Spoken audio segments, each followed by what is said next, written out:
Hey guys, in this video, I will show you how to import a JSON template in N8N. All right, let's begin. First, open your web browser and go to the official N8N website. Log into your account so you can access the workflow editor. This editor is where you'll manage, customize, and import workflows. Once you're in the workflow editor, look at the top navigation bar. There, click the three-dot More Options menu. From the list, select Import from File. This option allows you to bring external workflow templates into N8N. Now, choose the JSON template file from your computer. Make sure the file is saved and accessible before starting the process. After selecting it, N8N will begin importing the workflow.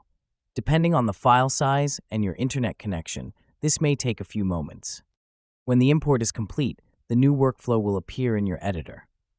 From here, you can review the setup, make any adjustments, and run it as needed. Always double-check that everything imported correctly.